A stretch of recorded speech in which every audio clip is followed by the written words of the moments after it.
As contas do governo central tiveram um rombo de 104 bilhões e 600 milhões de reais nos primeiros 8 meses deste ano. Segundo informações do Tesouro Nacional, trata-se do pior resultado nessa comparação para o primeiro mandato presidencial. Na prática, esse déficit indica que o governo gastou mais do que arrecadou nesse período. O dado agrega estatísticas do Tesouro, do Banco Central e também do INSS. A título de comparação, em seus 2 primeiros mandatos, o presidente Lula entregou um saldo positivo nas contas nos primeiros 8 meses.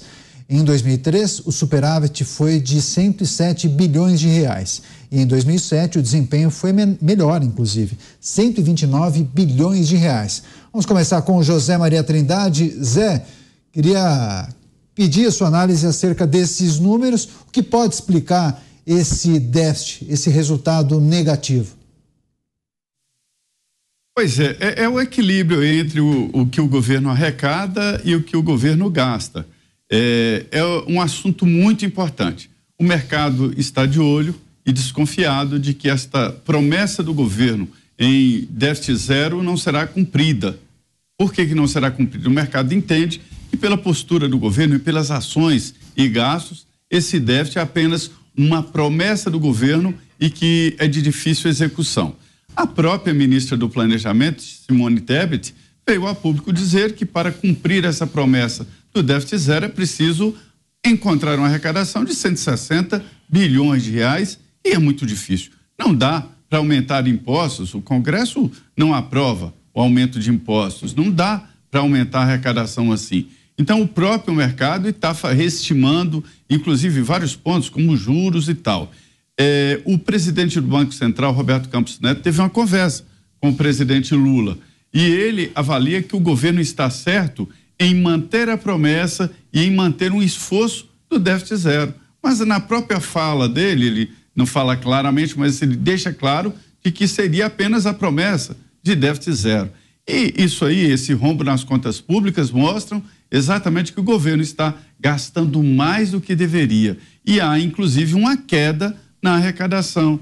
Existem explicações para essa queda na arrecadação, inclusive alguns preços que ficaram mais baixos, né? E a inflação ajuda a arrecadar um valor maior.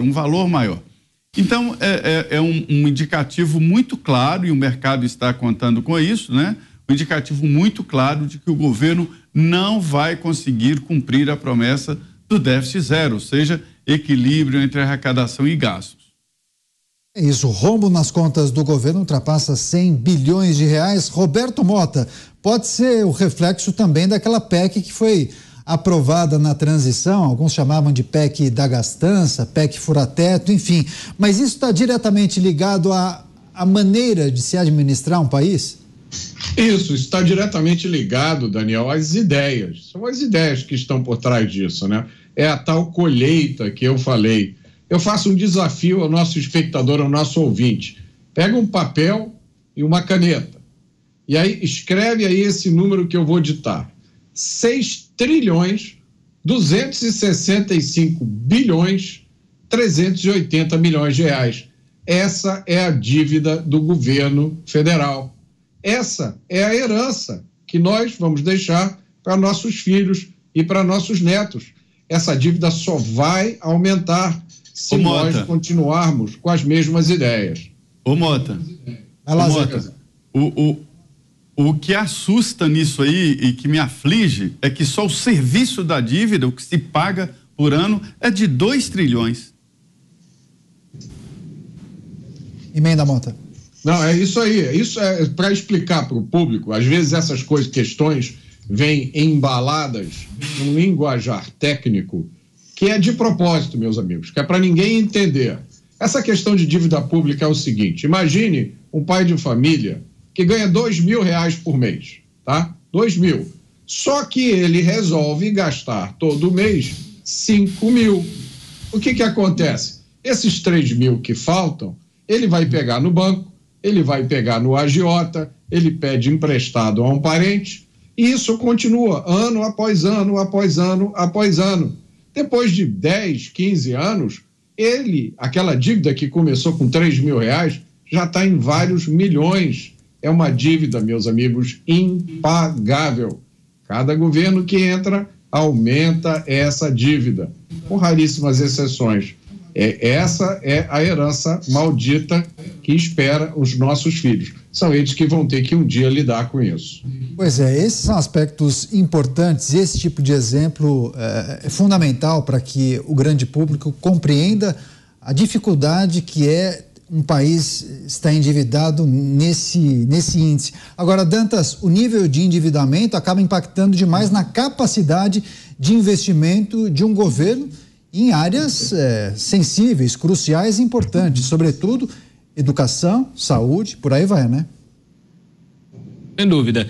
Olha, esse déficit aí, que a gente já se avizinha para ficar entre 0,7% e 1%, ele, embora esteja, vamos dizer assim, contratado, como o mercado gosta de dizer, ele tem uma projeção bem negativa para 2024. Por quê? Porque o governo não vem fazendo o dever de casa, ao contrário, não quer saber de reforma administrativa, não quer saber, né, de equilibrar as contas, está agora querendo usar precatório ali, fazer contabilidade criativa com precatório, insiste, né, nessas medidas que tem pouco fôlego, essas medidas de incentivos, né, como a gente viu na questão dos carros populares, nessa questão de limpar aí, vamos dizer assim, tirar o pessoal do SPC. Isso tudo tem um impacto muito imediato, mas ele não se sustenta a longo prazo. Tanto é que a expectativa de crescimento do país para o ano que vem, ela é de 1,5%, enquanto para esse ano é de 3%, para o ano que vem é de 1,5%. E no ano que vem, esse risco fiscal é o grande problema. E aí a gente soma isso com a situação do choque do petróleo no exterior, né, no plano internacional, que também nos afeta naturalmente, soma isso com também esse descolamento aí dos gastos da Previdência, que também passam a aumentar. Não tem jeito. A tendência é acontecer o que no ano que vem? Afastar investimento, retração de mercado, e você ter uma situação que piore essas contas públicas, que piore a própria situação fiscal do governo. Então, infelizmente, são consequências práticas, é a matemática, é a realidade. Não adianta você achar que vai poder fazer tudo o que quer, né, e que não vai ter consequência. Vai ter consequências. Então, muita gente está vendo aí alguns dados de expansão de consumo das famílias, né, até de uma melhora no índice de emprego, na própria projeção do PIB, por causa até da safra recorde do agro. Mas esses dados, eles são um frame de um filme que ainda tem 3 anos pela frente. E a projeção do próprio mercado para o ano que vem é bem sinistra. Pois é, Cristiano Beraldo, um país muito endividado precisa sempre de dinheiro, cada vez precisa de mais dinheiro para dar conta de tantos compromissos. Qual acaba sendo a saída mais rápida, mais fácil para uma administração para conseguir levantar essa grana? Aumento de impostos? Pois é. E é interessante a gente fazer um link dessa situação com a notícia anterior dos entregadores, né, dos motoboys. Eles querem a formalização, né? E hoje eles recebem o dinheiro, deposita lá na conta dele, duvido que a maioria faça algum tipo de prestação de contas ao governo para recolher os impostos que são devidos.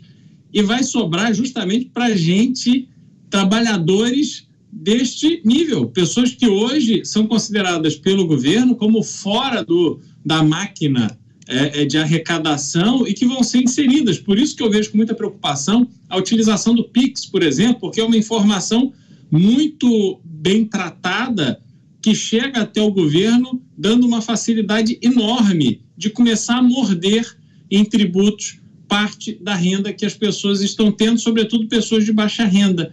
O governo não tem um projeto, isso é que me angustia. Quando a gente olha para esses números superlativos de déficit, quer dizer que o governo está em maus lençóis, está gastando mais do que arrecada, está com um rombo nas suas contas. Mas para onde está indo o dinheiro? Está indo para resolver os problemas elementares que o Brasil tem até hoje? Não. As nossas estradas vão continuar horrorosas, a gente vai continuar tendo problemas graves na saúde, na segurança pública, na infraestrutura, etc. Só que a máquina passa a justificar a si própria. Não é uma máquina governamental trabalhando para o povo, é a máquina trabalhando para ela. E você não tem um projeto nem para o Brasil e nem para resolver o problema desse rombo. Aí ficam aí operando para ter uma decisão favorável ao CARF, aonde chegam as disputas tributárias mais relevantes, para esse conselho, aonde agora, em caso de empate, é a União que ganha. A grana das empresas vai para o cofre da União e já estão contando com isso para poder fechar as contas esse ano, mas e ano que vem e o próximo. Quer dizer, é ladeira abaixo. Sei que a gente tem uma melhora no país significativa na execução de um projeto nacional de desenvolvimento e a gente não vê nenhuma iniciativa para equilibrar as contas do governo com eficiência, redução de gastos e um dever de casa que precisa ser feito, porque quanto mais tempo demoram para fazer esse dever de casa, mais a população vai ficar estrangulada.